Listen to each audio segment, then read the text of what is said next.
ನಮಸ್ತೆ ಟಿವಿ 20 ಕನ್ನಡ ವಾಹಿನಿಗೆ ಸ್ವಾಗತ. ತುಂಗಭದ್ರಾ ಜಲಾಶಯವನ್ನ ನಾವು ಎಲ್ಲರೂ ಉಳಿಸುವ ಕೆಲಸ ಮಾಡಬೇಕು. ಒಂದು ವೇಳೆ ನಾವೆಲ್ಲರೂ ಕೂಡ ನಿರ್ಲಕ್ಷ್ಯ ತೋರಿದ್ರೆ ವಿಷ ನೀರು ಕುಡಿಯಬೇಕಾಗುತ್ತೆ ಅಂತ ಆರ್ಥಿಕ ತಜ್ಞ ಪ್ರೊಫೆಸರ್ ಎಲ್.ಕೆ. ಶ್ರೀಪತಿ ಕಳವಳ ವ್ಯಕ್ತಪಡಿಸಿದ್ದಾರೆ. ರಾಯಚೂರು ಜಿಲ್ಲೆಯ ಮಾನ್ವಿ ತಾಲೂಕಿನ ಪೋತ್ನಾಳ ಗ್ರಾಮದಲ್ಲಿ ನಡೆದ ನಿರ್ಮಲ ತುಂಗಭದ್ರಾ ಅಭಿಯಾನ ಕಾರ್ಯಕ್ರಮದಲ್ಲಿ ಮಾತನಾಡಿ, ರಾಜ್ಯದ ಯಾವ ಜಲಾಶಯವನ್ನ ನೋಡಿದ್ರೆ ಅತಿ ಹೆಚ್ಚು ಕರ್ನಾಟಕ ಭಾಗದಲ್ಲಿ ಸುಮಾರು 600 ಕಿಲೋಮೀಟರ್ ಗಟ್ಟಲೆ ಹರಿಯುವ ನದಿ ಅಂದ್ರೆ ಅದು ತುಂಗಭದ್ರಾ ನದಿ ಎಂದಿದ್ದಾರೆ. ತುಂಗಭದ್ರಾ ನದಿಯ ನೀರು ಗುಣಮಟ್ಟದಲ್ಲಿ ಇದ್ರೆ ನಾವು ಉಳಿಯಲು ಸಾಧ್ಯ. ಯಾಕಂದ್ರೆ ಮಲಿನ ನೀರಿನಿಂದ ನಾವು ಆಹಾರ ಪದಾರ್ಥವನ್ನ ಬೆಳೆದಾಗ ಅದು ವಿಷವಾಗಿ ಇರುತ್ತೆ. ಮುಂದಿನ ಪೀಳಿಗೆ ಜನರ ಉಳಿವಿಗಾಗಿ ನಾವು ತುಂಗಭದ್ರಾ ನದಿಯನ್ನ ಸ್ವಚ್ಛವಾಗಿ ಇಟ್ಟುಕೊಳ್ಳುವ ಕೆಲಸ ಮಾಡಬೇಕು ಎಂದಿದ್ದಾರೆ. ನೀರು ಕುಡಿದ್ರೆ ರೋಗಗಳು ಮಾಯವಾಗುತ್ತೆ ಎಂದು ಹಿರಿಯರ ವಾಡಿಕೆ ಮಾತಿದೆ. ಹೀಗಾಗಿ ನಾವೆಲ್ಲರೂ ಕೂಡ ಒಂದಾಗಿ ಮಲಿನವಾದ ತುಂಗಭದ್ರಾ ನೀರನ್ನ ನಿರ್ಮಲ ತುಂಗಭದ್ರವಾಗಿ ಮಾಡಬೇಕು ಅಂತ ಮಾಜಿ ಶಾಸಕ ಗಂಗಾಧರ ನಾಯ್ಕ ತಿಳಿಸಿದ್ದಾರೆ. ರಾಯಚೂರು ಜಿಲ್ಲೆಯ ಮಾನ್ವಿ ಪಟ್ಟಣದಲ್ಲಿ ಸುದ್ದಿಗಾರರೊಂದಿಗೆ ಮಾತನಾಡಿ, ಈ ಅಭಿಯಾನ 3ನೇ ಹಂತದ ಅಭಿಯಾನವಾಗಿದ್ದು ಡಿಸೆಂಬರ್ 31ರಂದು ಪೋತ್ನಾಳ್ ಗ್ರಾಮಕ್ಕೆ ಅಭಿಯಾನ ಆಗಮಿಸಲಿದ್ದು ಜನವರಿ 1ರಂದು ಕಾರ್ಯಕ್ರಮ ನಡೆದ ನಂತರ ಅಭಿಯಾನ ಮಂತ್ರಾಲಯ ಮಾರ್ಗವಾಗಿ ಸಾಗತ್ತೆ ಎಂದಿದ್ದಾರೆ. ಮಾಜಿ ಶಾಸಕ ಬಸನಗೌಡ ಬ್ಯಾಗವಾಟ ಮಾತನಾಡಿ, ತುಂಗಭದ್ರಾ ಅಭಿಯಾನ ನಡೆಯೋದ್ರಿಂದ ಮುಂದಿನ ದಿನದಲ್ಲಿ ನಮ್ಮ ಭಾಗಕ್ಕೆ ನೀರು ಅತ್ಯಮೂಲ್ಯವಾಗಿದ್ದು ಹೀಗಾಗಿ ಮಾನ್ವಿ ತಾಲೂಕಿನ ಪ್ರತಿಯೊಬ್ಬ ವ್ಯಕ್ತಿಯೂ ಕೂಡ ಅಭಿಯಾನ ಕಾರ್ಯಕ್ರಮದಲ್ಲಿ ಭಾಗವಹಿಸಬೇಕು ಅಂತ ಮನವಿ ಮಾಡಿದ್ರು. ಇದು ಒಬ್ಬರಿಂದ ಮಾಡುವಂತ ಕಾರ್ಯ ಅಲ್ಲ ಅನ್ನೋದಕ್ಕಾಗಿ ಇವತ್ತೆಲ್ಲರೂ ಕೂಡ ಎಲ್ಲ ಹಿರಿಯರಾಗಿರ್ಬೋದು, ರಾಜಕೀಯ ಧುರೀಣರಾಗಿರ್ಬೋದು, ಎಲ್ಲರೂ ಕೂಡ್ಕೊಂಡು ಇವತ್ತು ಟೊಂಕು ಕಟ್ಟಿ ನಿಂತುಕೊಂಡಿದ್ದಾರೆ. ನಮ್ಮ ತುಂಗಭದ್ರಾ ಜಲಾಶಯವನ್ನು ಉಳಿಸುವುದು ಹಾಗೂ ಸ್ವಚ್ಛತೆಯನ್ನು ಕಾಪಾಡುವ ಆದ್ಯ ಕರ್ತವ್ಯ ನಮ್ಮದಾಗಿದೆ ಅನ್ನೋದನ್ನ ಎಲ್ಲರೂ ಕೂಡ ಪ್ರತಿ ಹಳ್ಳಿಗಳಲ್ಲಿ ಪ್ರತಿ ಜಿಲ್ಲೆಯಲ್ಲಿ ಇವತ್ತು ತುಂಗಭದ್ರದ ಅಭಿಯಾನ ಯಶಸ್ವಿಯಾಗಿ ನಡೀತಾ ಇದೆ. ಇದಕ್ಕಾಗಿ ಕೇವಲ ಒಬ್ಬರು ಕೈ ಜೋಡಿಸುವುದಲ್ಲ, ನಾವೆಲ್ಲರೂ ಕೂಡ ಪ್ರತಿ ಮನೆಯಿಂದ ಒಬ್ಬರು ಇದಕ್ಕೆ ಕೈ ಜೋಡಿಸಿದರೆ ತುಂಗಭದ್ರಾ ಅಭಿಯಾನವನ್ನು ಉಳಿಸಲಿಕ್ಕೆ ಸಾಧ್ಯವಾಗ್ತದೆ ಅನ್ನೋದನ್ನ ಮಾತನ್ನು ಹೇಳಿ ಎರಡು ಮಾತಿಗೆ ವಿರಾಮ ನೀಡಿ. ಹಿರಿಯರಿಗೆ ಗೊತ್ತಿರುತ್ತೆ, ಯಾಕೆಂತಂದ್ರೆ ಹಿಂದೆ ಎಲ್ಲಾದರೂ ಸ್ವಚ್ಛ ನೀರಿದ್ರೆ ಅದನ್ನು ಕುಡಿತಾ ಇದ್ರು, ನೇರವಾಗಿ ಕುಡಿತಾ ಇದ್ರು. ಆದರೆ ಈಗ ಅತ್ಯಂತ ಕಲುಷಿತ ಆಗಿ ಆ ನೀರನ್ನು ಬಳಕೆ ಮಾಡುವಂಥದ್ದನ್ನು ಹಿಂದೆ ಮುಂದೆ ನೋಡುವಂಥ ಈ ಒಂದು ಪರಿಸ್ಥಿತಿಯಲ್ಲಿ ಹಲವಾರು ನದಿಗಳು, ಕೊಳ್ಳಗಳು ಎಲ್ಲ ಕಲುಷಿತ ಆಗಿದ್ದಾವೆ. ಏಕೆಂತಂದರೆ ತುಂಗಭದ್ರೆ ಈಗಾಗಲೇ ಎಷ್ಟೊಂದು ಕಲುಷಿತ ಆಗಿದೆ. ಅದನ್ನು ನಾವು ಕಾಪಾಡಿಕೊಳ್ಳುವಂಥದ್ದು ನಮ್ಮ ಕರ್ತವ್ಯ ಎನ್ನುವಂಥದ್ದನ್ನು ಈಗಾಗಲೇ ಗಣ್ಯರು ಭಾಳಷ್ಟು ವಿಸ್ತಾರವಾಗಿ ಹೇಳಿದ್ದಾರೆ. ಏಕೆಂತಂದರೆ ಪ್ರಕೃತಿ ಏನಪ್ಪಾ ಅಂತಂದರೆ ನಮಗೆ ಅವಕಾಶ ಕೊಟ್ಟಿದೆ. ಇವತ್ತು ನೀರಾಗಿರ್ಬೋದು, ಗಾಳಿ, ವಾತಾವರಣ ಎಲ್ಲವೂ ಕೂಡ ದೇವರು ಕೊಟ್ಟಂತ ಒಂದು ನಮಗೆ ಕೊಡುಗೆ. ನಾವು ಏನಪ್ಪಾ ಅಂತಂದ್ರೆ ಅದನ್ನ ಅಧಿಕಾರ ಚಲಿಸ್ತಾ ಇದ್ದೀವಿ. ಆದರೆ ಅವಕಾಶ ಕೊಟ್ಟಿದೆ ನಮಗೆ. ಆ ಅವಕಾಶವನ್ನ ಸದ್ಬಳಕೆಯನ್ನು ನಾವು ಮಾಡಿಕೊಂಡು ನಮ್ಮ ಮುಂದಿನ ಪೀಳಿಗೆ ಕೂಡ ಅದನ್ನ ಮುಂದುವರಿಸಿಕೊಂಡು ಮುಂದಿನ ಪೀಳಿಗೆ ಕೂಡ ಸ್ವಚ್ಛವಾದ ನೀರು, ವಾತಾವರಣವನ್ನು ನಾವು ಕೊಡಬೇಕಾಗಿರುವುದರಿಂದ ನಮ್ಮ ಕರ್ತವ್ಯ ಏನಪ್ಪಾ ಅಂತಂದ್ರೆ ಈ ಜಲ ಮಾಲಿನ್ಯವನ್ನು ತಡೆದು ಅದಕ್ಕೆ ಪರಿಸರಕ್ಕೆ ನಾವು ಕೂಡ ಋಣಿಯಾಗೋಣ ಎನ್ನುವಂಥ ಮಾತನ್ನು ತಿಳಿಸಿ, ಈಗಾಗಲೇ ಎಲ್ಲ ಹಿರಿಯರು ಹೇಳಿದ್ದಾರೆ, ಅದು ನಮ್ಮ ಕರ್ತವ್ಯ ಕೂಡ. ಆ ಕರ್ತವ್ಯವನ್ನು ನಾವು ನಿಭಾಯಿಸೋಣ. ಈ ಒಂದು ಕಾರ್ಯಕ್ರಮವನ್ನು ಯಶಸ್ವಿಗೊಳಿಸಿ ಎಲ್ಲ ಪಟ್ಟಣಗಳಿಗೆ ಅಥವಾ ಗ್ರಾಮಗಳಿಗೆ ಅನ್ವಯ ಆಗುವಂಥದ್ದು ಮೊದಲನೇ ಪರಿಹಾರ ಅಂತಂದ್ರೆ ಯಾವುದೇ ಕಾರಣಕ್ಕೂ ಅದು ಎಷ್ಟೇ ಚಿಕ್ಕ ಪ್ಲಾಸ್ಟಿಕ್ ತುಂಡಿರಲಿ ಅದು ನೀರಿಗೆ ಸೇರಬಾರ್ದು. ನಾವು ಉದ್ದಕ್ಕೂ ನೋಡ್ಕೊಂಡು ಬಂದಿದ್ದೀವಿ, ರಸ್ತೆದ ಎರಡೂ ಬದಿನಲ್ಲೂ ಗುಟ್ಕಾ ಪ್ಯಾಕೆಟ್ ಇರ್ಬೋದು, ಮತ್ತೊಂದಿರ್ಬೋದು ಬಿದ್ದೇ ಇದೆ. ಅದು ಯಾಕೆ ಬೀಳುತ್ತೆ? ಯಾಕೆ ಅಂದರೆ ನಮ್ಮಲ್ಲಿ ಈ ಥರ ಬಿಸಾಕಿದ್ರೆ ಏನಾಗುತ್ತೆ ಅನ್ನೋ ತಿಳುವಳಿಕೆ ನಮಗಿಲ್ಲ. ಹಾಗಾಗಿ ನಾವು ಕಚ್ಚಿ ಹೋಗ್ತೀವಿ. ಆದರೆ ನೆನ್ಪಿಟ್ಕೊಳ್ಳಿ, ಮುಂದೆ ಬರುವ ದಿನಗಳಲ್ಲಿ ನಮ್ಮ ಆರೋಗ್ಯದ ಸಮಸ್ಯೆ ಅತಿ ದೊಡ್ಡದಾಗಿ ಬಿಗಡಾಯಿಸೋದಕ್ಕೆ ಮುಖ್ಯವಾದ ಕಾರಣ ಈ ಪ್ಲಾಸ್ಟಿಕ್. ಇದನ್ನ ಸರಿಯಾದ ರೀತಿಯಲ್ಲಿ ವಿಲೇವಾರಿ ಮಾಡೋದು ದೊಡ್ಡ ಸಮಸ್ಯೆ ಏನಲ್ಲ, ಆದರೆ ಅದು ನಮಗೆ ಇದರಿಂದ ತೊಂದರೆ ಆಗುತ್ತೆ ಅನ್ನೋ ತಿಳುವಳಿಕೆ ಬರಬೇಕು. ಇವತ್ತು ವಿಜ್ಞಾನಿಗಳು ನೇಚರ್ ಅಂತ ಒಂದು ಪತ್ರಿಕೆ ಇದೆ, ಅದು ಪ್ರಪಂಚದಲ್ಲಿ ಎಲ್ಲರೂ ಅದನ್ನ ಒಪ್ಪುವಂತ ಒಂದು ವೈಜ್ಞಾನಿಕ ಪತ್ರಿಕೆ. ಅದರಲ್ಲಿ ಇತ್ತೀಚೆಗೆ ಒಂದು ಲೇಖನ ಬಂದಿತ್ತು. ಈ ಪ್ಲಾಸ್ಟಿಕ್ ನಾವು ಎಲ್ಲೆಲ್ಲೋ ಬಿಸಾಕ್ತೀವಲ್ಲ, ಇದು ನೀರಲ್ಲಿ ತೇಲ್ಕೊಂಡು ಹೋಗಿ ನಮ್ಮ ಜಲಮೂಲಗಳಿಗೆ ಸೇರಿಕೊಳ್ಳುತ್ತೆ. ಅಲ್ಲಿ ಅದು ನಿಧಾನವಾಗಿ ಕರಗುತ್ತೆ.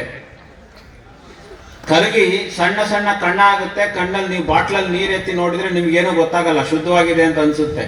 ಆದರೆ ಅದು ಮೈಕ್ರೋ ಪ್ಲಾಸ್ಟಿಕ್ ಅಂತ ಕರೀತಾರೆ. ಅಂದ್ರೆ 1 ಮಿಲಿಮೀಟರಿನ 1000ನೇ 1 ಭಾಗ. 1 ಮಿಲಿಮೀಟರ್ ಅಂದ್ರೆ 1 ಸೆಂಟಿಮೀಟರ್ ಅಂದ್ರೆ ಇದು 10 ಮಿಲಿಮೀಟರ್ 1 ಸೆಂಟಿಮೀಟರ್. ಇದು 1 ಮಿಲಿಮೀಟರ್ ಅಂತಂದ್ರೆ ಒಂದು ಹೇರ್ ಕೂದಲಿನ ಗಾತ್ರ ಇರ್ಬೋದು, ಅದನ್ನ 1000 ಭಾಗ ಮಾಡಿದ್ರೆ ಎಷ್ಟು ಸಣ್ಣದಾಗುತ್ತೆ? ಅಷ್ಟು ಚಿಕ್ಕ ಕಣಗಳಾಗಿ ನೀರಲ್ಲಿ ಸೇರುತ್ತೆ. ಅದನ್ನ ಮೈಕ್ರೋ ಪ್ಲಾಸ್ಟಿಕ್ ಅಂತಾರೆ. ಆ ಮೈಕ್ರೋ ಪ್ಲಾಸ್ಟಿಕ್ ಯಾವುದೇ ಫಿಲ್ಟ್ರಲ್ಲೂ ನಮಗೆ ಫಿಲ್ಟರ್ ಮಾಡಕ್ ಬರಲ್ಲ. ನಮ್ಮಲ್ಲಿರುವಂತ ಏನು ನೀರು ಶುದ್ಧೀಕರಣ ಕೇಂದ್ರಗಳಿದಾವೆ, ಅದು ಯಾವುದ್ರಲ್ಲೂ ಇದು ಶುದ್ಧಿ ಆಗೋದಿಲ್ಲ. ಅದು ನೋಡ್ಲಿಕ್ಕೂ ಕಾಣಲ್ಲ. ಹಾಗಾಗಿ ನೇರವಾಗಿ ಅದನ್ನ ಸೇವನೆ ಮಾಡ್ತೀವಿ. ಅದು ನಮ್ಮ ಆಹಾರದಲ್ಲಿ ಹೋಗುತ್ತೆ, ರಕ್ತದಲ್ಲಿ ಹೋಗುತ್ತೆ, ನಾಳಗಳ ಮುಖಾಂತರ ನಮ್ಮ ಮೆದುಳಿಗೂ ಹೋಗುತ್ತೆ. ಮುಂದಿನ ದೊಡ್ಡ ಕಾಯಿಲೆ ನಮಗೆಲ್ಲ ಕಾದಿರೋದು ವಿಜ್ಞಾನಿಗಳು ಹೇಳ್ತಾ ಇದ್ದಾರೆ. ರಕ್ತ ಕಣಗಳ ಮುಖಾಂತರ ಈ ಪ್ಲಾಸ್ಟಿಕ್ ನಮ್ಮ ಮೆದುಳಲ್ಲಿ ಸಂಗ್ರಹ ಆದರೆ ನಮಗೆ ಮೊದಲನೇದಾಗಿ ಪಾರ್ಶ್ವವಾಯು ಆಗ್ಬೋದು. ಯಾವುದೇ ವಯಸ್ಸಲ್ಲೂ ಸಹ ಪಾರ್ಶ್ವವಾಯು ಆಗ್ಬೋದು. ಹಿಂದಿನ ಕಾಲದಲ್ಲಿ ವಯಸ್ಸಾದವರಿಗೆ ಆಗ್ತಿತ್ತು. ಯಾಕೆಂದ್ರೆ ಆ ಟೈಮಲ್ಲಿ ನಮ್ಮ ನಾಳಗಳು ಚಿಕ್ಕದಾಗಿ ರಕ್ತ ಸಂಚಾರ ಕಡಿಮೆ ಆದಾಗ ಮೆದುಳಿಗೆ ಲಕ್ವ ಹೊಡೆಯೋದು ಸಾಮಾನ್ಯ. ಆದ್ರೆ ಈಗ ಸಣ್ಣ ಮಕ್ಕಳಿಗೂ ಇದು ಬರಬಹುದು. ಯಾಕೆಂತಂದ್ರೆ ಸಣ್ಣ ಮಕ್ಕಳು ನೀರು ಕುಡಿತಾರೆ, ಅದ್ರಲ್ಲಿ ಬರೋ ಪ್ಲಾಸ್ಟಿಕ್ ಈಗಾಗಲೇ ನಮ್ಮ ರಕ್ತದಲ್ಲಿ ಇದೆ. ಈಗಾಗಲೇ ನಮ್ಮ ವಿಜ್ಞಾನಿಗಳು ಹೇಳ್ತಾರೆ ನಮ್ಮೆಲ್ಲರ ರಕ್ತದಲ್ಲೂ ಈ ಪ್ಲಾಸ್ಟಿಕ್ ಇದೆ. ಇದನ್ನು ವಿಲೇವಾರಿ ಮಾಡೋದು ಹೇಗೆ? ದಯವಿಟ್ಟು ಯೋಚನೆ ಮಾಡಿ. ಊರಿನಲ್ಲಿ ಈಗ ಸ್ವಚ್ಛ ಭಾರತ್ ಮಿಷನ್ ಪ್ರಕಾರ ಸಂಗ್ರಹಕ್ಕೆ ಒಂದು ವ್ಯವಸ್ಥೆ ಇದೆ. ಆ ಪ್ಲಾಸ್ಟಿಕ್ಕನ್ನು ಬೇರೆಯಾಗಿ ಕೊಡಿ, ಅವರು ಸಂಗ್ರಹ ಮಾಡಲಿ. ಅದಕ್ಕೆ ಒಂದು ಸಣ್ಣ ಇಷ್ಟು ದೊಡ್ಡ ಊರಿಗೆ ಒಂದು ಹಾಕೋಬಹುದು. 1 ರಿಂದ 1.5 ಲಕ್ಷ ರೂಪಾಯಿ ಆಗುತ್ತೆ. ಒಂದು ಪ್ಲಾಸ್ಟಿಕ್ಕನ್ನು ಒತ್ತುವಂತ ಒಂದು ಮಿಷನ್ ಬರುತ್ತೆ. ಅದರಲ್ಲಿ ಒತ್ತಿ ಬಿಟ್ರೆ ಅದು ಒಂದು ದೊಡ್ಡ ಚೀಲ ಒಂದು ಸಣ್ಣ ಕೈಯಲ್ಲಿ ಹಿಡಿಯುವಷ್ಟು ಸಣ್ಣದಾಗುತ್ತೆ. ಅಂಥದ್ದನ್ನ ನೀವು 1 ತಿಂಗಳು ಒಂದು ಊರಲ್ಲಿ ಒತ್ತಿ ಇಡ್ಬೋದು, ಅಥವಾ 1 ವರ್ಷದ ತನಕ ಇಡ್ಬೋದು. ಇಟ್ಟಾಗ ಅದು ಯಾವಾಗ ನೀವು ಒತ್ತಿ ಇಡ್ತೀರೋ ಅದನ್ನ ಬೇರೆ ಸಾಗಾಣಿಕೆ ಮಾಡೋದು ಸುಲಭ. ಅದಕ್ಕೆ ಒಂದು ಮೌಲ್ಯ ಇದೆ. ದೊಡ್ಡ ದೊಡ್ಡ ಇಂಡಸ್ಟ್ರಿಗಳವರು ಅದನ್ನ ಖರೀದಿ ಮಾಡ್ತಾರೆ. ಅದನ್ನೇ ಹೇಳಿದ್ರು. ಈ ಪೋತನಾಳ ಹಳ್ಳ್ಯದಲ್ಲಿ ಹೇಗೆ ನಾವು ಸ್ನಾನ ಮಾಡ್ತಾ ಇದ್ವಿ, ಅಲ್ಲಿಂದ ಮನೆಯಲ್ಲಿ ಗಂಗಾ ಪೂಜೆ, ಯಾವ ನಮ್ಮ ಪವಿತ್ರ ಕಾರ್ಯ ನಡಿಬೇಕಾದ್ರೂ ಮೊದಲು ಗಂಗಾ ಪೂಜೆ ಆಗಬೇಕು. ಹಳ್ಳದಿಂದ ನೀರು ತಂದು ಅದನ್ನ ಪೂಜೆ ಮಾಡಿ ಅಲ್ಲಿಂದ ನಮ್ಮ ಪುಣ್ಯ ಕಾರ್ಯಗಳು ನಡೀತಾ ಇತ್ತು. ಇವತ್ತು ನಾವೆಲ್ಲ ಕಣ್ಣಾರೆ ನಾವೆಲ್ಲ ನೋಡ್ಕೊಂಡು ಬಂದ್ವಿ ಆ ಪೋತನ ಹಳ್ಳದಲ್ಲಿ. ಆ ತುಂಗಾ ನದಿಯಲ್ಲೂ ಎಲ್ಲ ಕಡೆ ಹೇಳೋದಷ್ಟೇ, ನಾವು ನದಿಗೆ ಇಳಿಯೋದಕ್ಕೂ ಸಾಧ್ಯ ಇಲ್ಲ ಸರ್, ಮೈ ಕೈಲ ಕಡಿತಾ ಬರುತ್ತೆ.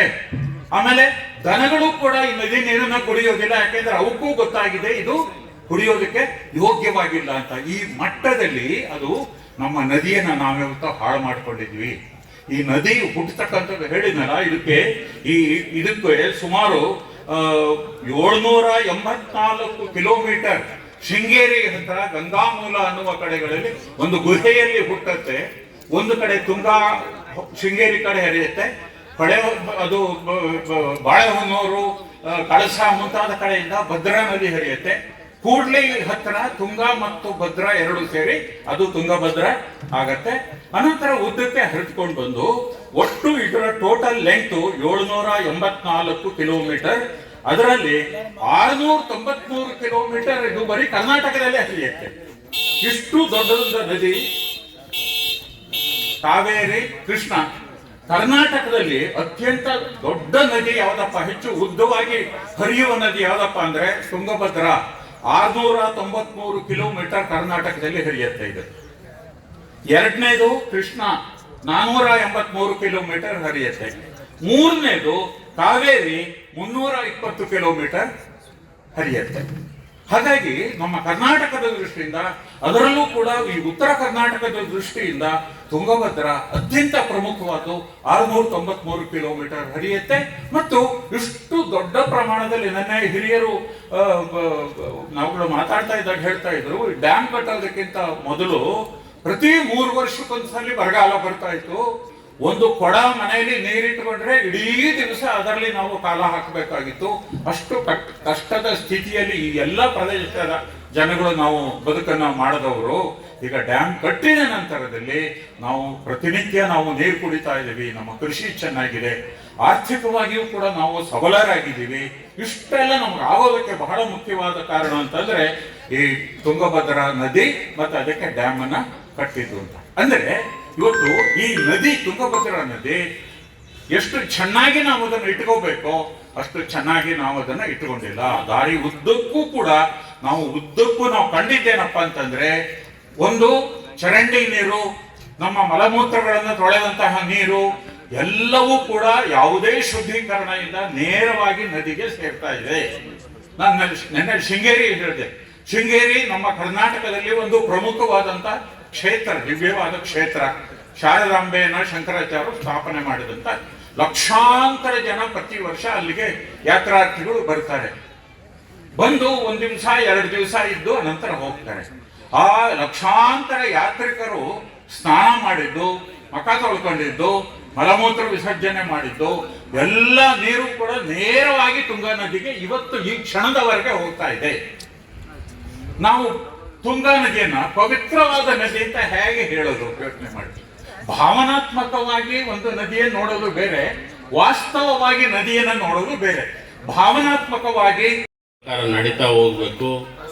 ಇದರೊಳಗಡೆ ನಮಗೇನೋ ಲಾಭ ಇದೆ ಅನ್ನೋಂಥದ್ದು ಯೋಚನೆಗಳನ್ನ ಬಿಟ್ಟು ನಾವು ಜನಕ್ಕಾಗಿ, ಸಮಾಜಕ್ಕಾಗಿ, ಎಲ್ಲರಿಗೂ ಕೂಡ ನಾವು ಹೇಗೆ ಕೊಡುಗೆಯನ್ನು ಕೊಡೋದಕ್ಕೆ ಸಾಧ್ಯ ಅನ್ನೋದ್ರ ಬಗ್ಗೆ ಚಿಂತನೆಯನ್ನು ಮಾಡ್ತಾ ನಾವು ನಮ್ಮ ಅಹಮ್ಮನ್ನು ಕಳೆದು ನಡೆಯೋದಕ್ಕೆ ಈ ಅಭಿಯಾನ ಅಂತನ್ನೋದು, ಆ ಜೊತೆಗೆ ಇಂಥ ಒಂದು ಅಭಿಯಾನದಲ್ಲಿ ಭಾಗವಹಿಸಿರುವಂಥ ಎಲ್ಲ ಜನರು ಕೂಡ ಅದರ ಮೂಲಕ ಪರಿವರ್ತನೆ ಆಗುವಂಥ ಒಂದು ಸಾಧ್ಯತೆ ಇದೆ.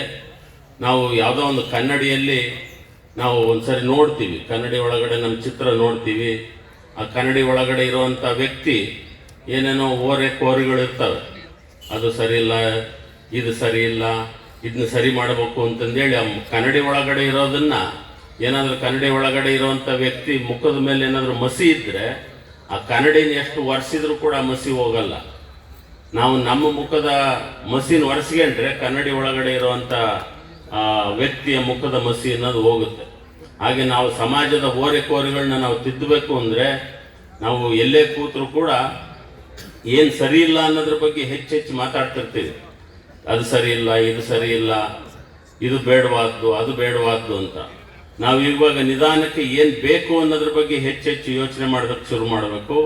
ಏನು ಸರಿಯಾಗಿದೆ, ಭಾಳ ಸಂತೋಷ ಪಡೋಂಥದ್ದೇನು ಅಂತಂದರೆ ಪೋತ್ನಾಳ್ ಗ್ರಾಮದ ಎಲ್ಲರೂ ಕೂಡ ಒಟ್ಟಾಗಿ ಸೇರಿ ಒಂದು ಹೊಸ ಒಂದು ಚಿಂತನೆಯನ್ನು ಮಾಡೋದಕ್ಕೆ ಅಂತ ಎಲ್ಲರೂ ಸೇರಿರೋದು ಭಾಳ ಸಂತೋಷ ಪಡೋವಂಥದ್ದು.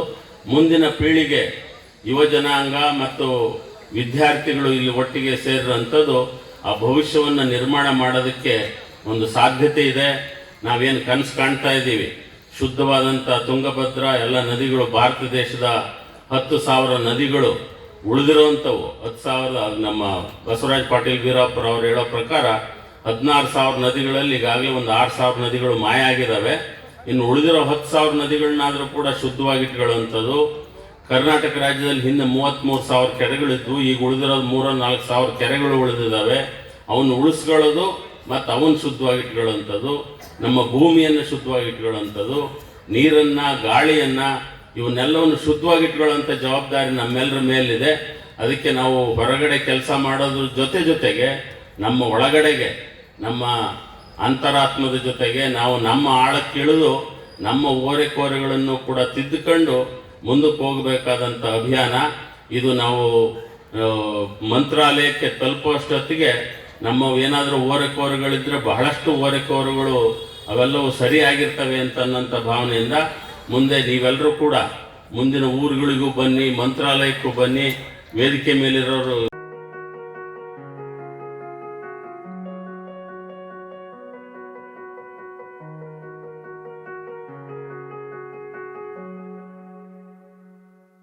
ಕನ್ನಡಿಗರ ಮೆಚ್ಚಿನ ನಿಮ್ಮ TV20 ಕನ್ನಡ ವಾಹಿನಿ ಇದೀಗ ಟಿವಿಯಲ್ಲಿ ಲಭ್ಯ. ಕರ್ನಾಟಕ ಮತ್ತು ದೇಶ ವಿದೇಶದ 360 ಡಿಗ್ರಿ ಸುದ್ದಿ ವಿವರವನ್ನ ಪಡೆಯುವುದಕ್ಕೆ TV20 ವಾಹಿನಿಯನ್ನು ಲೈಕ್ ಮಾಡಿ, ವಿಡಿಯೋಗಳನ್ನು ಶೇರ್ ಮಾಡಿ, ಕಮೆಂಟ್ ಮಾಡಿ, ಸಬ್ಸ್ಕ್ರೈಬ್ ಮಾಡಿ. HCN ಕೇಬಲ್ 842 ನಂಬರ್ನಲ್ಲಿ ಹುಕ್ಕೇರಿ ತಾಲೂಕು ಹಾಗೂ ಸಂಕೇಶ್ವರದ ಸುತ್ತಮುತ್ತಲಿನ ಹಳ್ಳಿಗಳಲ್ಲಿ ಲಭ್ಯ. PCN ಕೇಬಲ್ 129 ನಂಬರ್ನಲ್ಲಿ ಹಾರುಗೆರೆ ಸುತ್ತಮುತ್ತಲಿನ ಹಳ್ಳಿಗಳಲ್ಲಿ ಲಭ್ಯ. ರಾಯಬಾಗ್ ಡಿಜಿಟಲ್ ಚಾನೆಲ್ ಕೇಬಲ್ 80ನೇ ನಂಬರ್ನಲ್ಲಿ ರಾಯಬಾಗ ತಾಲೂಕಿನ ಸುತ್ತಮುತ್ತಲಿನ ಹಳ್ಳಿಗಳಲ್ಲಿ ಲಭ್ಯ. UDCN ಕೇಬಲ್ ನೆಟ್ವರ್ಕ್ ಉಗಾರ ಸುತ್ತಮುತ್ತಲಿನ ಹಳ್ಳಿಗಳಲ್ಲಿ ನಿಮ್ಮ TV20 ಕನ್ನಡ ವಾಹಿನಿಯೂ ಲಭ್ಯ.